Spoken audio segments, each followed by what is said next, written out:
Parte 3. Há um policial dentro de nossas cabeças. Ele deve ser destruído. A terceira parte aborda os movimentos de contracultura dos anos 1960 e 1970 e como eles buscaram libertar os indivíduos da conformidade social e das repressões internalizadas. No entanto, paradoxalmente, essas ideias também foram cooptadas por corporações para criar uma nova forma de consumismo que enfatizava a individualidade.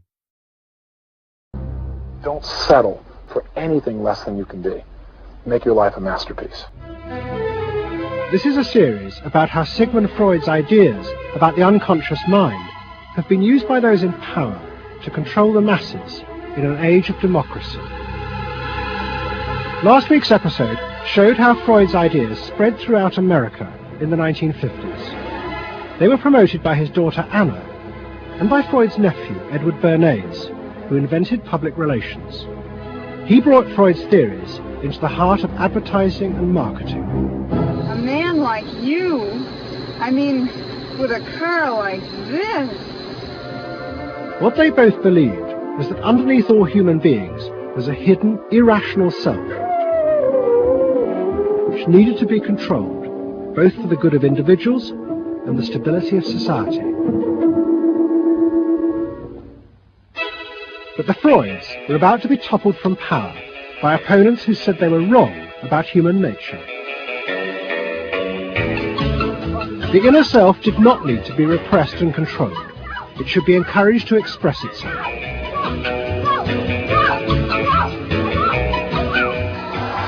Out of this would come a new type of strong human being and a better society. But what in fact emerged from this revolution was the very opposite. An isolated, vulnerable, and above all greedy self, far more open to manipulation by both business and politics than anything that had gone before. Those in power would now control the self, not by repressing it, but by feeding its infinite desires.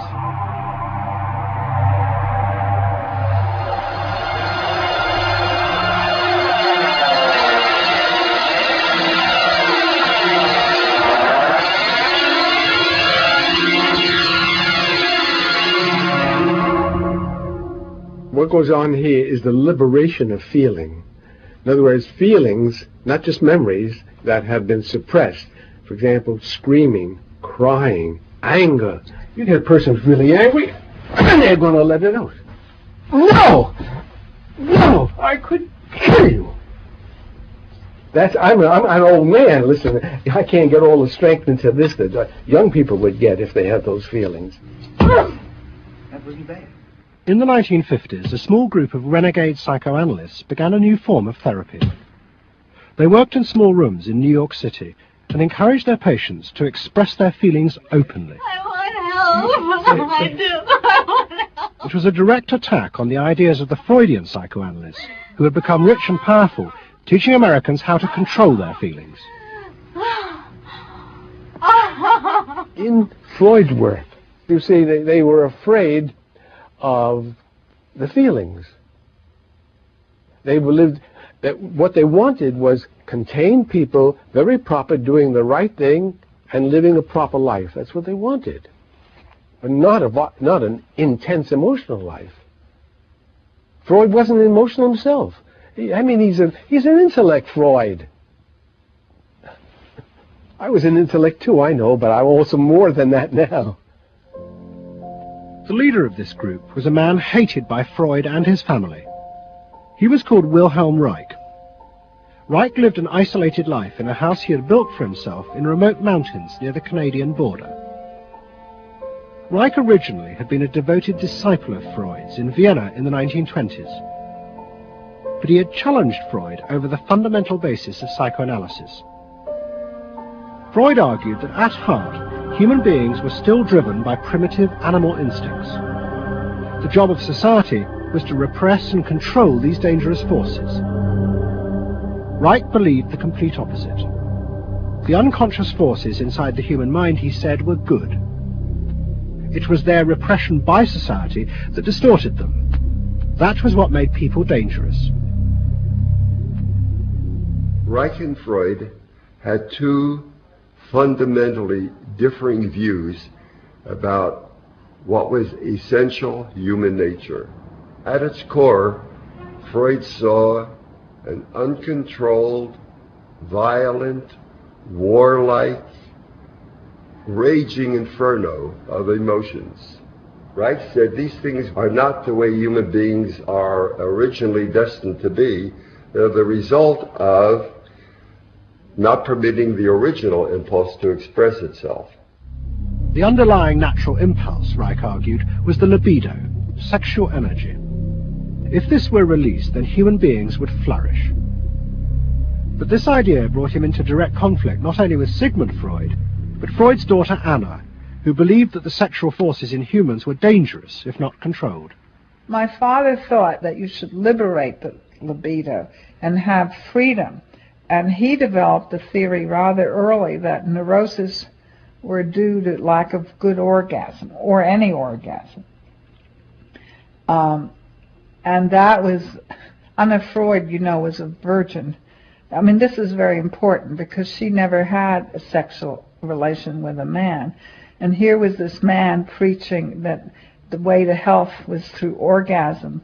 And here was this woman who had been analyzed by her father because she was masturbating. So here's this woman who's opposed to sexuality, really, and here's this man who's preaching sexual freedom. I mean, there was bound to be a clash, wasn't there? The conflict came to a head at a conference in 1934 in Switzerland. Anna Freud, who had by now become the acknowledged leader of the psychoanalytic movement, forced Wilhelm Reich out. She destroyed his career. She got rid of him, very definitely. And I guess part of what I'm doing is getting rid of her. Explain. Well, I think that Anna Freud shouldn't get away with what she did, that it should be known, maneuvering to get him kicked out of the International Psychoanalytic Association. So you're taking revenge? You might say so. Right? Or wronging a right. No. Righting a wrong. You better cut that one out. Isn't that called a Freudian slip? Yes, it is.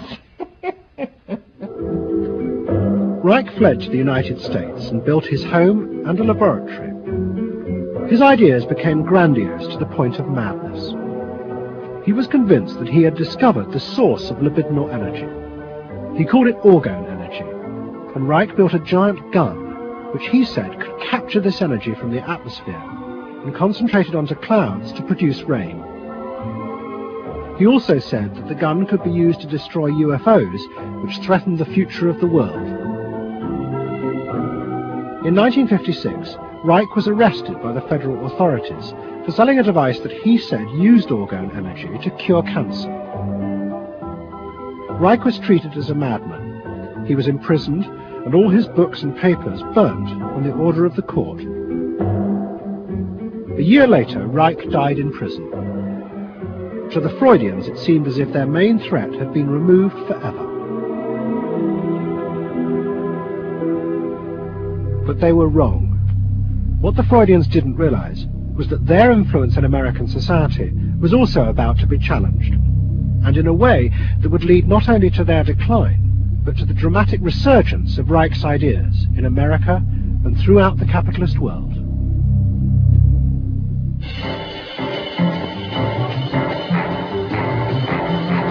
The consumer is king. His whim makes or unmakes manufacturers, wholesalers, and retailers. Whoever wins his confidence wins the game. Whoever loses his confidence is lost. By the late 50s, psychoanalysis had become deeply involved in driving consumerism in America. Most advertising companies employed psychoanalysts, and as last week's episode showed, they had created new ways to understand consumers' motives, above all with the focus group, in which consumers free associated their feelings about products. Out of this came new ways to market products by appealing to the hidden unconscious desires of the consumer. Memorability, sheer deception, great tilt-away steering wheels, It's irresistible. a dream thing, the mystery. Something intimate is going on. But in the early 60s, a new generation emerged who attacked this. They accused American business of using psychological techniques to manipulate people's feelings and turn them into ideal consumers. Advertising was manipulation. It was a way to get you to do something that didn't come out of you.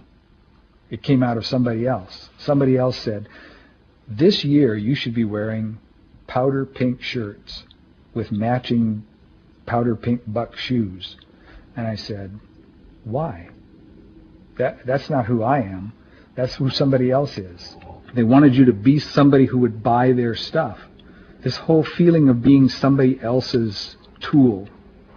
I don't want to be that. I don't want to be somebody else's man. I want to be me. In the mid-60s, a protest movement began on America's campuses. One of the students' main targets was corporate America. They accused the corporations of brainwashing the American public. Consumerism was not just a way of making money, it had become the means of keeping the masses docile, while allowing the government to pursue a violent and illegal war in Vietnam. The student's mentor was a famous radical philosopher called Herbert Marcuse. Marcuse had studied psychoanalysis and was a fierce critic of the Freudians. They had, he said, helped to create a world in which people were reduced to expressing their feelings and identities through mass-produced objects. It resulted in what he called one-dimensional man, conformist and repressed. The psychoanalysts had become the corrupt agents of those who ruled America. It was one of the most striking phenomena to see to what extent the ruling power structure could manipulate, manage and control not only the consciousness but also the subconscious and unconscious of the individuals. And this took place on a psychological basis by the controls and the manipulation of the unconscious primary drives which Freud stipulated. Think about it, dear American people out there. You hear him, huh? You're all brainwashed, kiddies. You're all brainwashed. That's why you're saying right now, kill the bum. Look, I look at you in the living room, you're saying, kill me.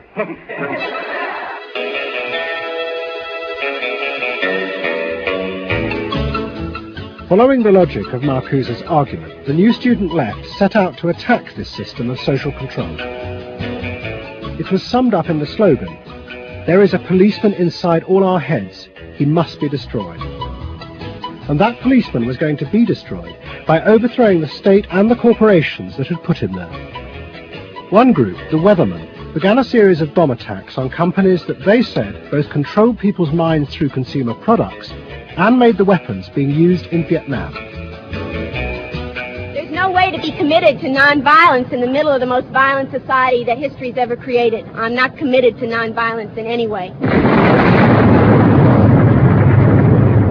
We want to live a life that isn't based on materialistic values, and yet the whole system of government and the economy of America is based on profit, on personal greed and selfishness. So that in order to be human, in order to love each other and be equal with each other and not place each other in roles, we have to destroy the kind of government that keeps us from asserting our positive values of life. But the American state fought back violently. At the Democratic Convention in Chicago in 1968, the police and the National Guard were unleashed to attack thousands of demonstrators. It was the start of a phase of ruthless repression of the New Left in America. It culminated in the killing of 4 students at Kent State University 18 months later. In the face of this, the left began to fall apart. We had met the force of the state. It was much bigger and stronger and more powerful than we realized. And at that point, what seemed to happen was that there was a change in tactics.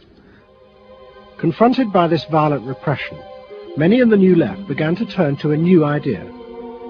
If it was impossible to get the policeman out of one's head by overthrowing the state, Instead, one should find a way of getting inside one's own mind and removing the controls implanted there by the state and the corporations. Out of this would come a new self, and thus a new society.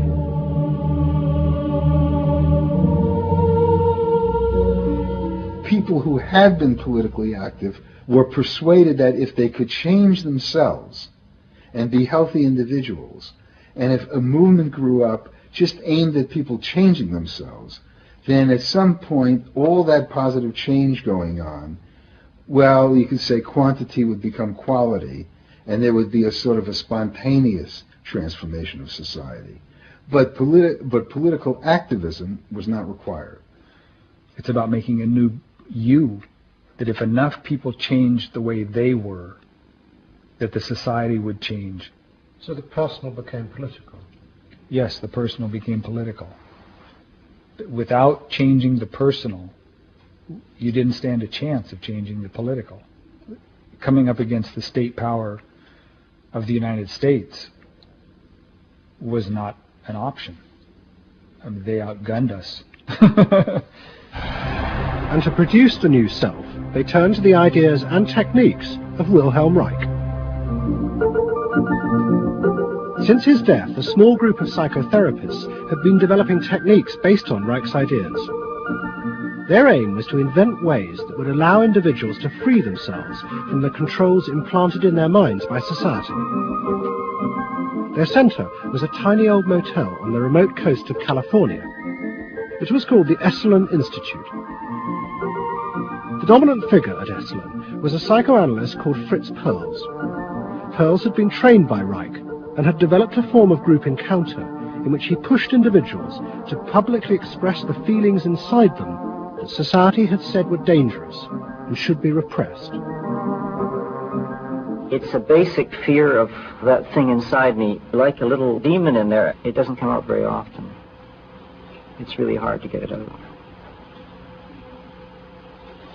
Now put the thing inside you on that chair and talk to it.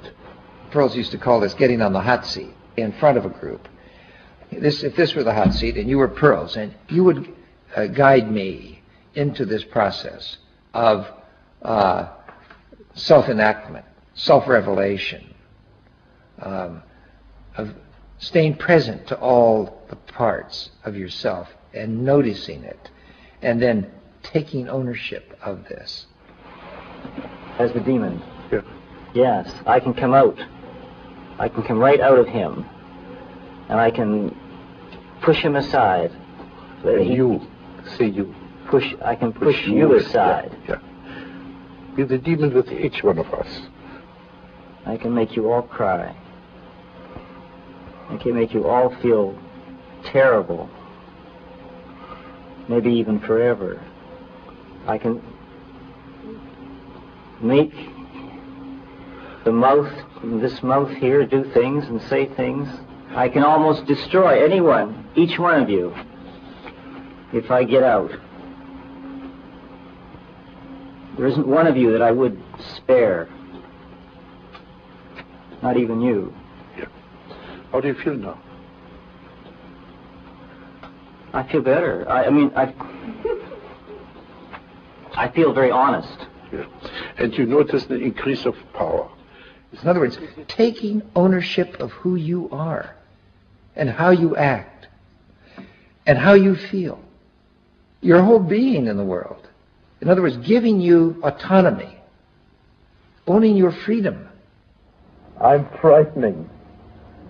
When I have my power, I'm frightening. See, I frighten you with my power. I frighten you with my power. Now, where do you feel the power? In your hands? In your muscles? Where else? Wake up! I want to do for me, God damn you! Okay. Stop it. You. It was not phony movement. That's what I wanted to do, and I did it. What Perls and others working at Esalen believed was that they were creating ways that allowed individuals to express their true inner selves. I want them to applaud influenced me. Out of this, they believed, would come new autonomous beings free of social conditioning. To the left, defeated in the wake of Chicago, it was an enormously attractive idea. These techniques could be used to unleash a new, powerful self, strong enough to overthrow the old order.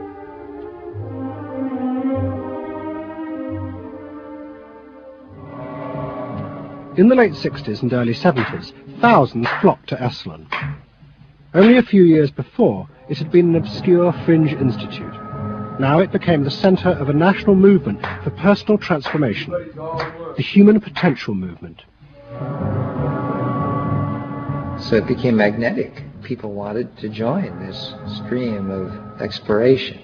Within 7 or 8 years, there were about 200 of these centers in America, looking mainly to Esalen for the leadership. I feel so liberated. Really?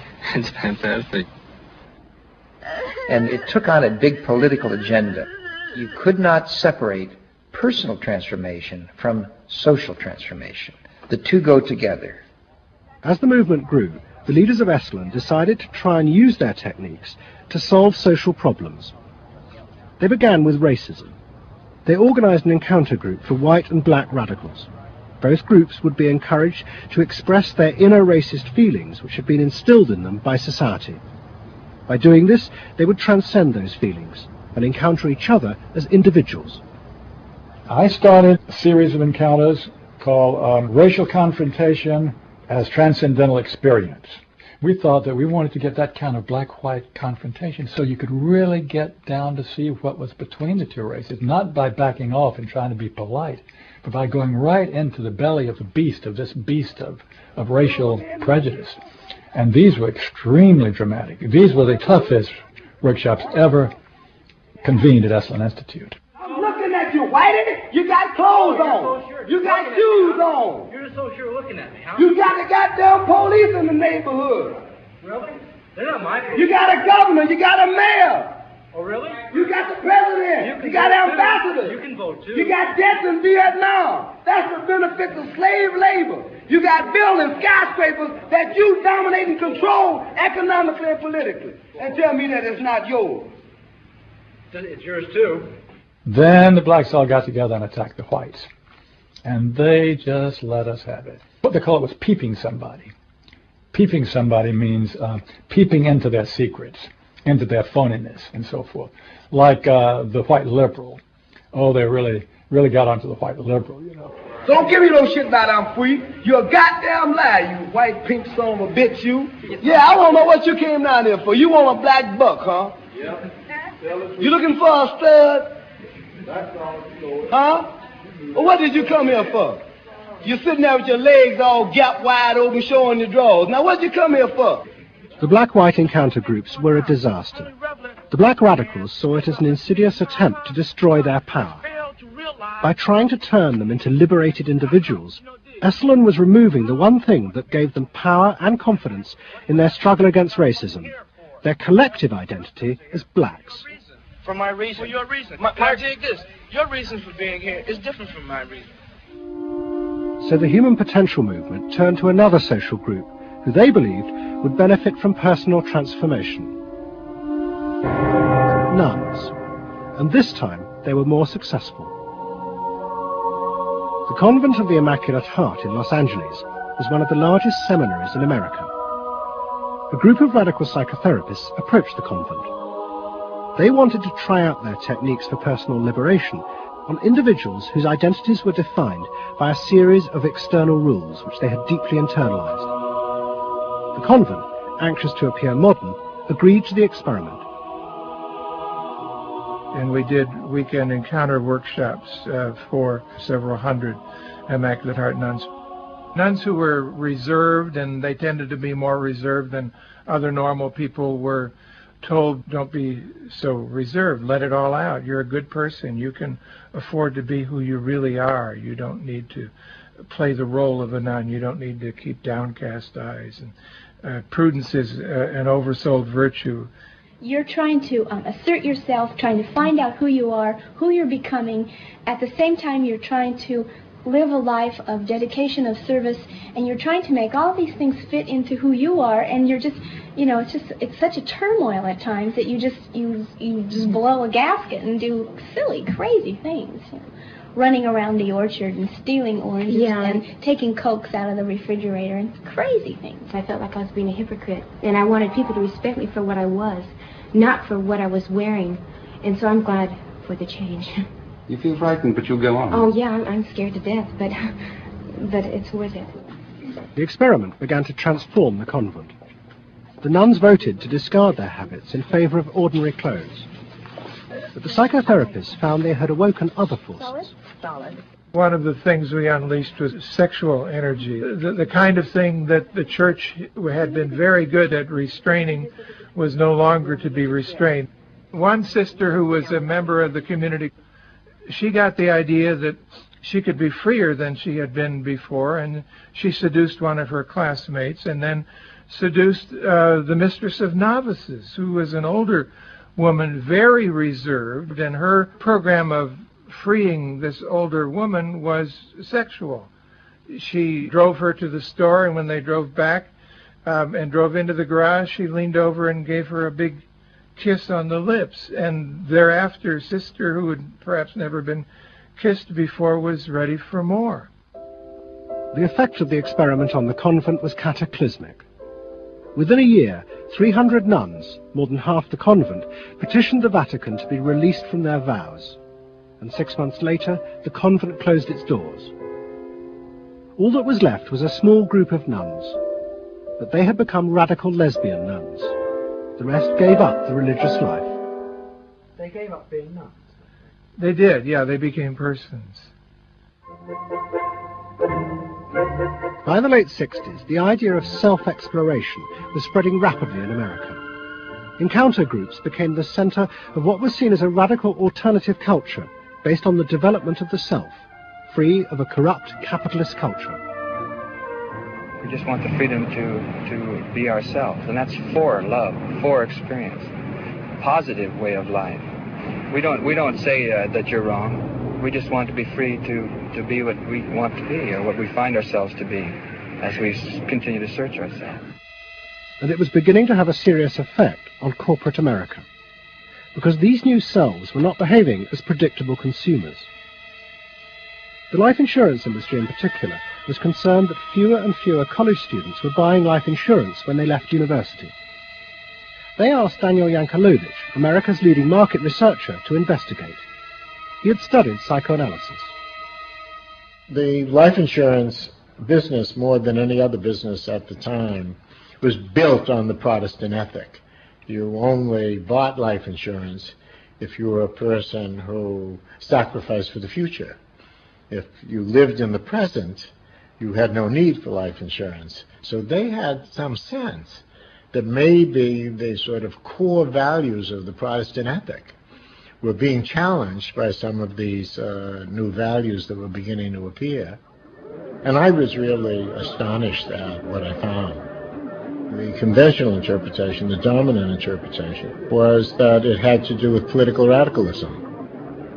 But, it was clear to us that that was a mask, a cover. The core of it had to do with self-expressiveness. That this preoccupation with the self and the inner self, that was what was so important to people. The ability to be self-expressive. Wow, what a feeling! 300 miles to go. Work, Yankelovich began to track the growth and behavior of these new expressive selves. What he told the corporations was that these new beings were consumers, but they no longer wanted anything that would place them within the narrow strata of American society. Instead, what they wanted were products that would express their individuality, their difference in a conformist world, the very things that US corporations did not make. Products have always had an emotional meaning. What was new was individuality. The idea that this product expresses me, and whether it was a small European car, the particular music system, your presentation of self, your clothing. For immediate energy from our muscles and These become ways in which people can spend their money in order to say to the world who they are.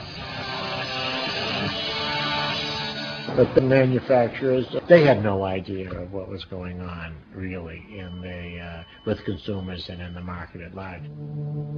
Major advertising companies set up what they called operating groups to try and work out how to appeal to these new individuals.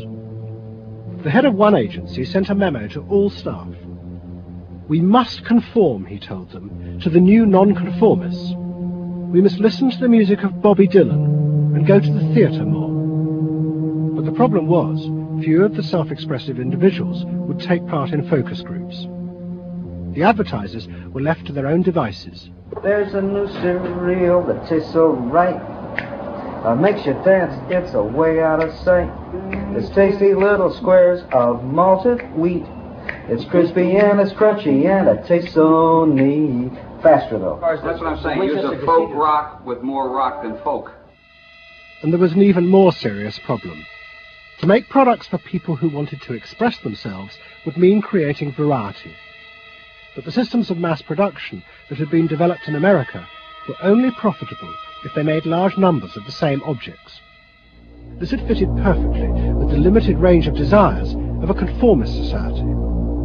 The expressive self threatened this whole system of manufacture. And the threat was about to grow rapidly. Go! Because an entrepreneur had invented a way of mass-producing this new independent self.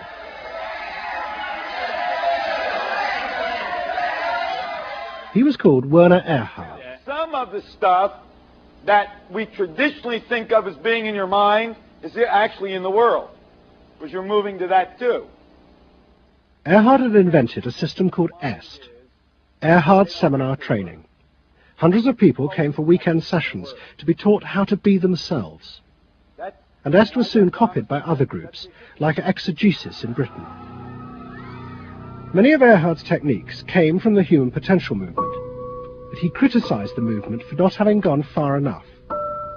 Their idea that there was a central core inside all human beings was, he said, just another limitation on human freedom. In reality, there was no fixed self, which meant that you could be anything that you wanted to be.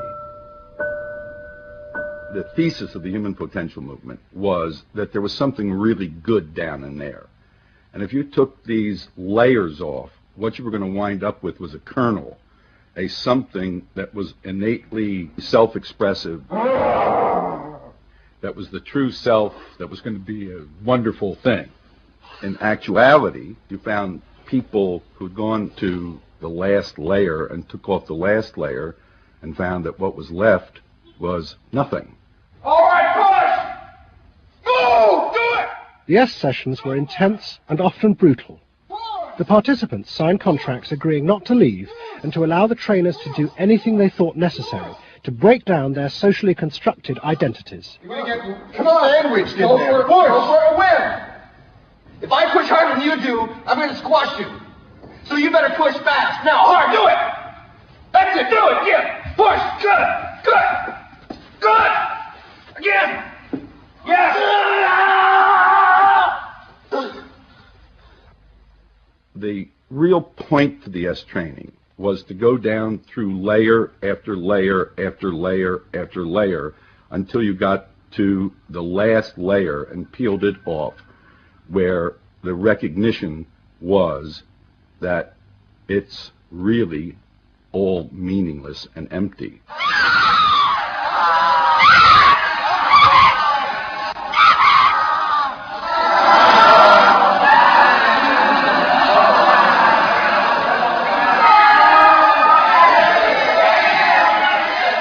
Now, that's existentialism's endpoint.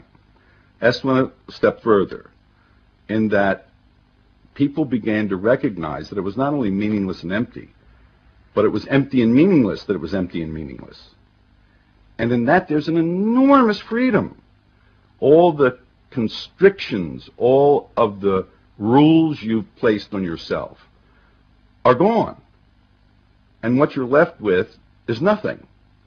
And nothing is an extraordinarily powerful place to stand, because it is only from nothing that you can create. And from this nothing, people were able to invent a life, and allowing them to create themselves. Invent themselves. You can be what you want to be. I want you to start to make that sound, and on that sound, create and people the world the way you want to create it.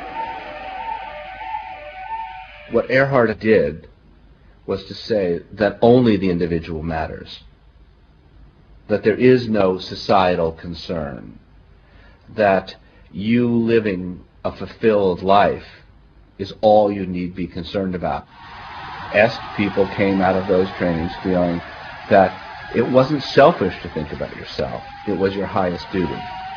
So kiss me and smile to me, tell me that you'll wait for me, hold me like you never let me go.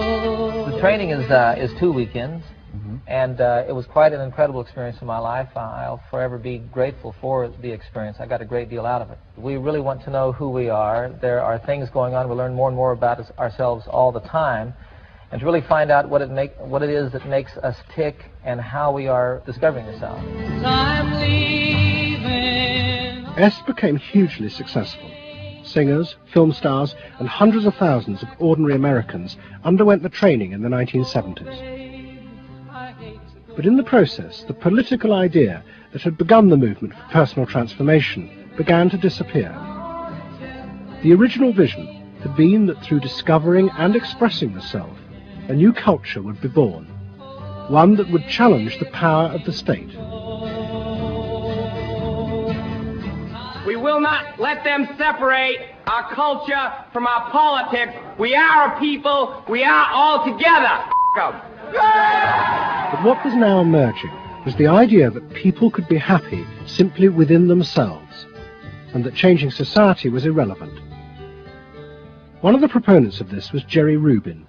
In 1968, Rubin, as leader of the Yippies, had led the march on Chicago, but now he had undergone Est training. I was willing to die, and I had a martyr complex in a sense. I think we all did. And I've given up that ideal of sacrifice. And I'm not as overwhelmingly moved by injustice as I was. And now we reincarnated ourselves from within. Basically, the politics were lost and totally replaced by this lifestyle. And then the desire to become deeper and deeper into the self. By now, a grandiose sense of the self. And my a good friend and one of the original Yippie founders, Jerry Rubin, definitely moved in that direction. And I think he was beginning to buy into the notion that he could be happy and fully self-developed on his own. Socialism in one person. Yes. Was he alone in that trajectory? Although that, of course, is capitalism. That's the whole joke. I think it's funny. I think it's funny because people spend so much of their life being bedeviled by their past and being locked into their past and being limited by their past. And there's an enormous freedom from that, letting people create themselves. Est was only the most vivid and intense expression of an idea that was spreading rapidly through all strata of American society. Books and television programs promoted the idea that one's first duty was to be oneself. And those monitoring this shift were astonished at the speed with which the idea was spreading. In 1970, it was a small percentage of the total population, maybe 3 to 5%. By 1980, it had spread to the vast majority of the public, up to 80%. You asked the question, how do you get self-actualized? You take this day and you say, When I shave every morning, I look in that mirror, I say to myself, I really say this, I say, nobody is going to ruin this day for you, Wayne Dyer. Nobody. That this preoccupation with the self and the inner self traveled and spread throughout the society in the 1970s. It helped me to stop living in the past and start building from today and using my experiences in a positive way to be a better person today and tomorrow. But then the problem comes, well, how do you be self-expressive? And it was at this point that American capitalism decided it was going to step in and help these new individuals to express themselves, and in the process make a lot of money. The first thing they were going to do was to find a way of getting inside their heads, to discover what these new beings wanted in order to be themselves. This came not from Madison Avenue, but from one of the most powerful scientific research institutes in America. Stanford Research Institute in California worked for corporations and government. It had done much of the early work on computers, and was also working for the Department of Defense on what would become the Star Wars project. In 1978, a group of economists and psychologists at SRI decided to find a way to read, measure, and fulfill the desires of these new, unpredictable consumers. The idea was to create a rigorous tool for measuring a whole range of desires, wishes, values that prior to that time had been kind of overlooked. They say in business, you know, what gets measured gets done. We were basically telling manufacturers, if you're really going to satisfy not just the basic needs, but individuated wants, whims, and desires of more highly developed human beings, you're going to have to segment. You're going to have to individuate. To do this, SRI turned for help to those who had begun the liberation of the self. In particular, one of the leaders of the human potential movement, a psychologist called Abraham Maslow. Through observing the work at places like Esalen, Maslow had invented a new system of psychological types. He called it the hierarchy of needs, and it described the different emotional stages that people went through as they liberated their feelings. At the top was self-actualization. This was the point at which individuals became completely self-directed and free of society. The team at SRI thought that Maslow's hierarchy might form the basis for a new way to categorize society, not by social class, but by different psychological desires and drives. To test this, they designed a huge questionnaire with hundreds of questions about how people saw themselves, their inner values. The questions were designed to see whether people fitted into Maslow's categories. We were trying to find out what people really felt like. So we asked these really penetrating questions, and we hired a company that administers surveys, you know, to do them. They said they've never seen anything like it. Usually you have to send out a postcard 6 weeks and then another postcard, and then you got to call the people up, you know, to get the return rates up. We had an 86% return, and they only sent out one postcard. People loved filling out this questionnaire. We got several questionnaires back with a note attached saying, do you have any other questionnaires I could fill out? Because we were asking people to think about things that they had never thought about before, and they liked thinking about them.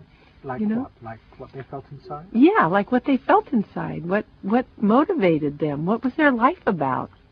What was important to them? It was sort of like, wow. The answers were then analyzed by computer. It revealed that there were underlying patterns in the way people felt about themselves, which fitted Maslow's categories. And at the top of the hierarchy were a large and growing group which cut across all social classes. The SRI team called them the inner directives. These were people who felt they were not defined by their place in society, but by the choices they made themselves. But what SRI discovered was that these people could be defined by the different patterns of behavior through which they chose to express themselves. Self-expression was not infinite. It fell into identifiable types. And the SRI team invented a new term for it, lifestyles. They had managed to categorize the new individualism. They called their system Values and Lifestyles, VALS for short. At the forefront of this change are three new VALS groups we call inner directed. These are people for whom personal satisfaction is more important than status or money. They tend to be self-expressive, complex, and individualistic.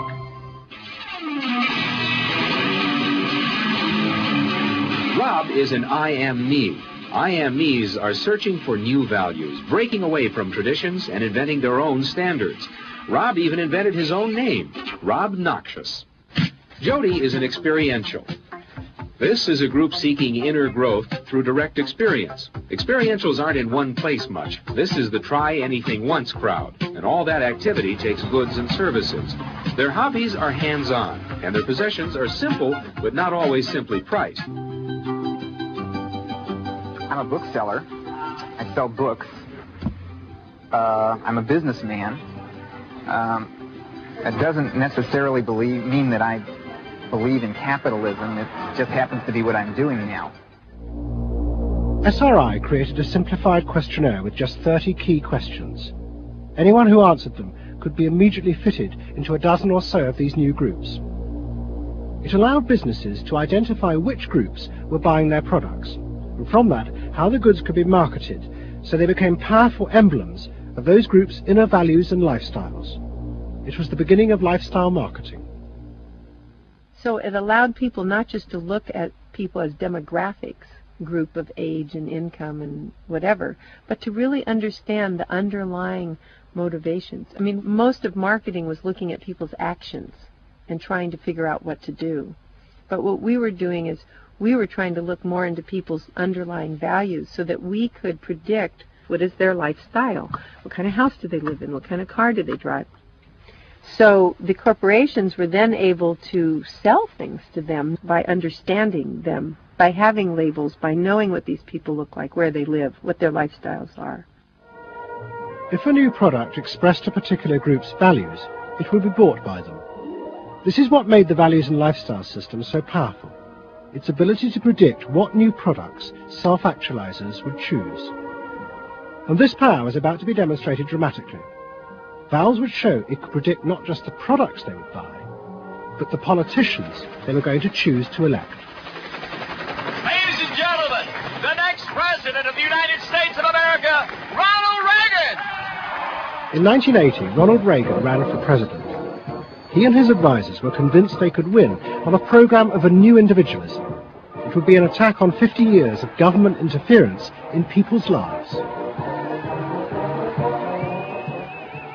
I wrote a speech about let the people make the basic decisions, get judges out of the way, get bureaucrats out of the way, get centralized government out of the way. I gave Reagan a choice of several titles for the speech, and the one he picked was let the people rule.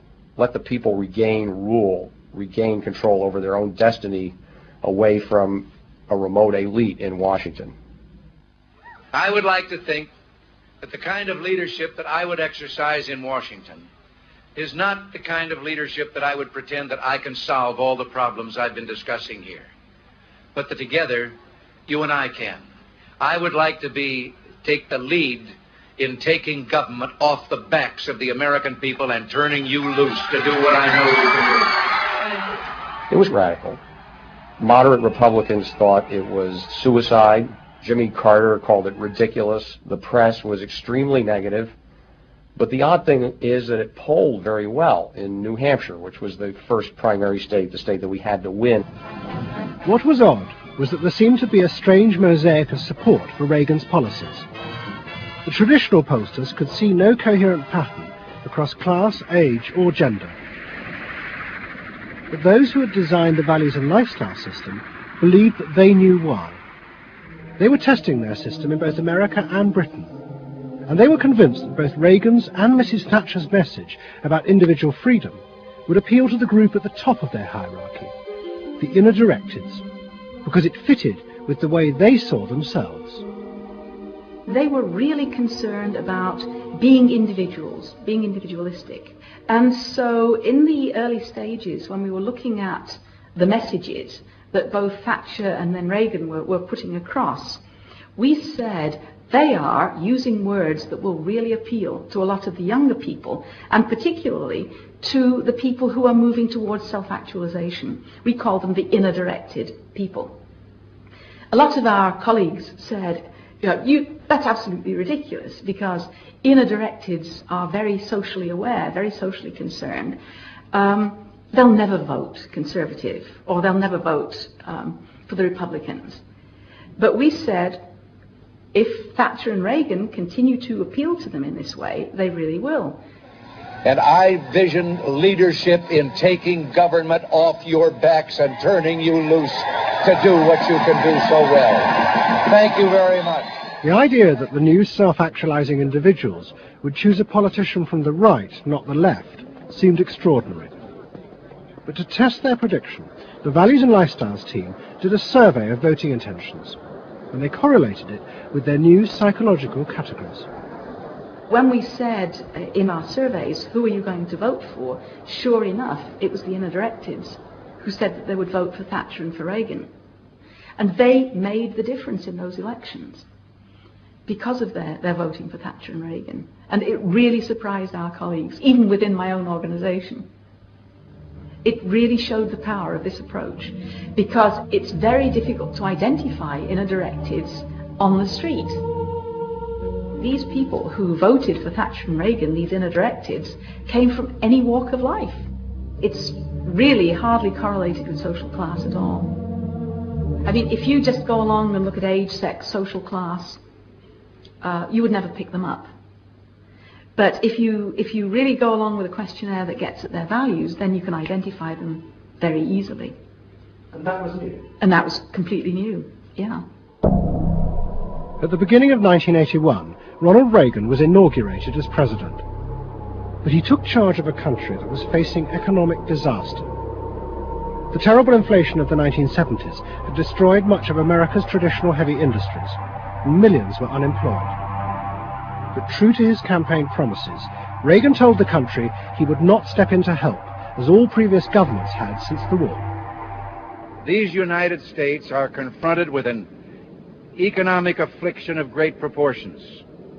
We suffer from the longest and one of the worst sustained inflations in our national history. Idle industries have cast workers into unemployment, human misery, and personal indignity.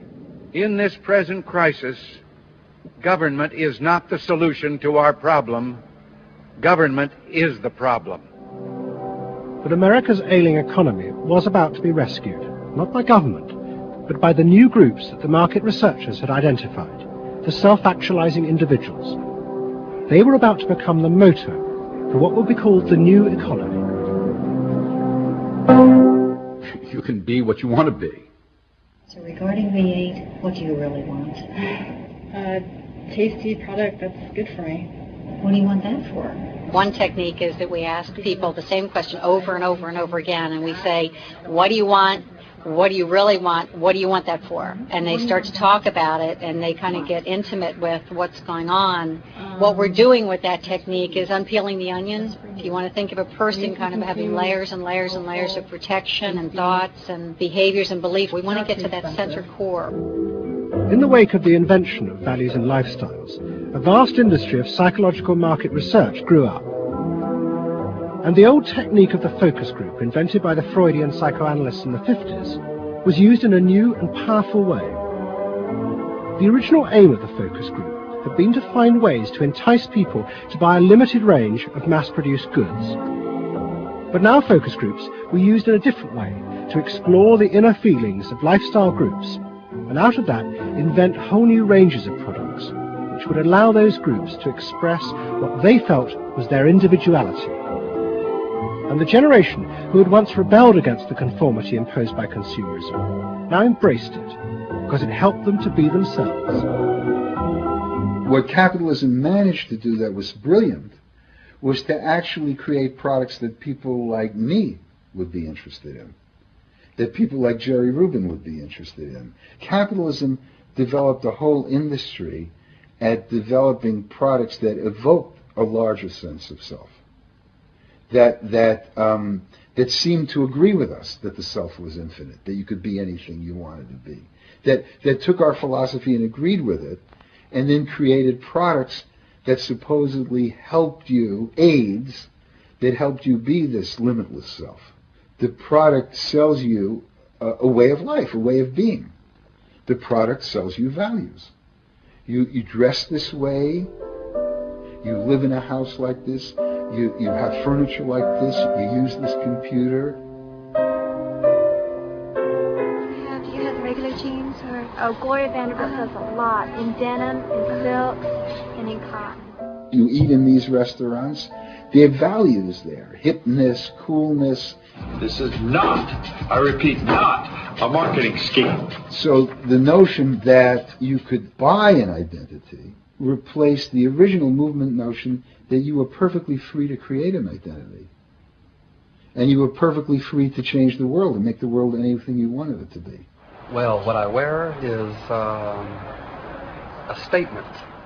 And this vast range of new desires fitted perfectly with changes in industrial production. Computers now allowed manufacturers to economically produce short runs of consumer goods.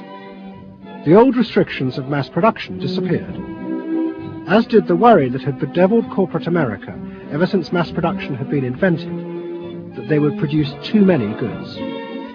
With the new self, consumer desire seemed to have no limit. In the United States, the concern of companies was always that supply would outstrip demand, that we were producing too much, and that there was not a market for it. You don't hear that kind of talk anymore, because you've gone from a conception of a market of limited needs, and if you fill them, they're filled, to a market of unlimited, ever-changing needs dominated by self-expressiveness that products and services can satisfy in an endless variety of ways, and ways that change all the time. And consequently, economies have unlimited horizons. Out of this explosion of desire came what seemed a never-ending consumer boom that regenerated the American economy.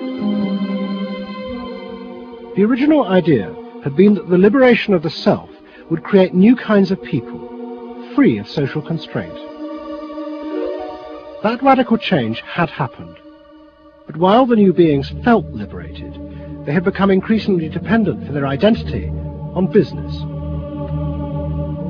The corporations had realized that it was in their interests to encourage people to feel that they were unique individuals and then offer them ways to express that individuality. A world in which people felt they were rebelling against conformity was not a threat to business, but its greatest opportunity.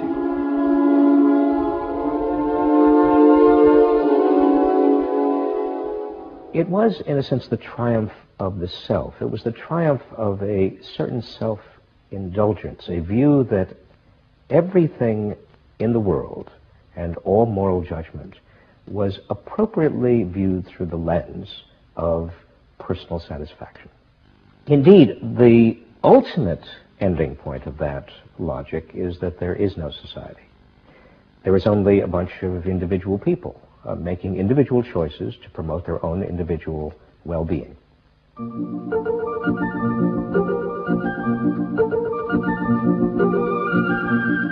Next week's episode tells the story of how politicians on the left, in both Britain and America, turned to the techniques developed by business in order to regain power. But what they didn't realize is that what had worked for business would undermine the very basis of their political beliefs. They would find themselves trapped by the greedy desires of the new self.